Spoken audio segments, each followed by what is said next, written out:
Good evening and welcome to the Channel Studios here in London with your international news around the world in 5. Sri Lankan MPs have elected Prime Minister Ranil Wickremesinghe as the country's new president, despite his unpopularity with the public. Ranil Wickremesinghe. Mr. Wickremesinghe faces the task of leading the country out of its economic collapse and restoring public order after months of mass protests. He roundly defeated his main rival for the job, Dulis Alaparuma, with 134 votes to 82 in the parliamentary vote. However, protesters vowed to continue demonstrating, chanting, "We won't back down," arguing the new president is too close an ally of the Rajapaksa political family. Sri Lanka's ex-president Gotabaya Rajapaksa fled the country last week, flying to the Maldives and then Singapore, after thousands of protesters stormed his presidential residences and other governmental buildings. Heat records have tumbled and firefighters faced new blazes as much of Western Europe baked in a grueling heatwave. Germany saw its hottest day of the year so far, while Portugal raised its death toll after days of excess heat. Deadly wildfires have swept the continent. The UN's World Meteorological Organization warned there was worse to come. Fire brigades in Tuscany and northern Italy have continued to battle wildfires, forcing hundreds to evacuate near the town of Lucca. The UK, normally used to milder climates, saw temperatures of more than 40 degrees Celsius for the first time, with localised fires breaking out in urban areas across the country. Heatwaves have become more frequent and more intense and last longer because of human-induced climate change. The US says Russia plans to annex more Ukrainian territory using a similar playbook to its takeover of Crimea, in direct violation of Ukraine's sovereignty. Citing US intelligence, National Security Council spokesman John Kirby said Russia is already laying the groundwork for annexation. He accused Russia of installing illegitimate pro-Russian officials to run occupied regions of Ukraine with the aim of organising referendums on becoming part of Russia.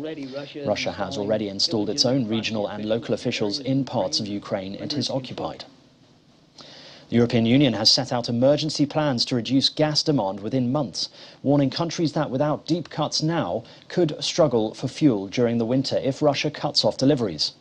Europe is racing to fill its gas storage ahead of winter and build a supply buffer in case Moscow further restricts supplies in retaliation for European support for Ukraine in its war with Russia.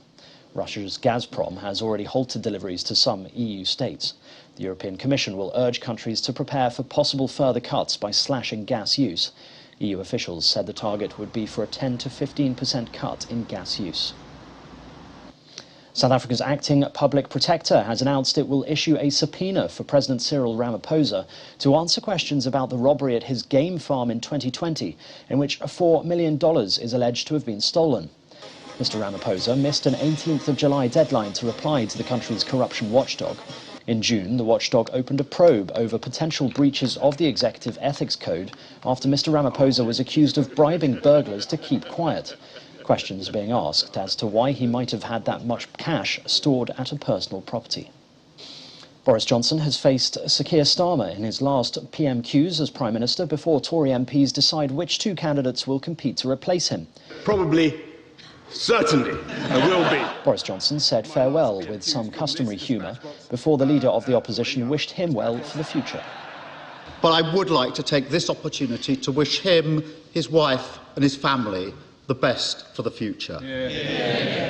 I want to thank everybody here and hasta la vista, baby. Thank you.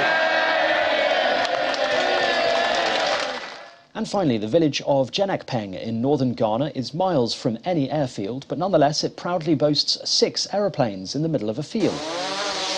16-year-old Adil Latif Zakaria filmed the planes via a drone hundreds of meters into the sky. The world-renowned artist Ibrahim Mahama brought the planes to the village late last year, drawing a daily stream of visitors to the multi-acre compound that Mahama has for 3 years been building into an open-door communal education hub. It's hoped the planes will inspire local children from the region to learn more about science and technology.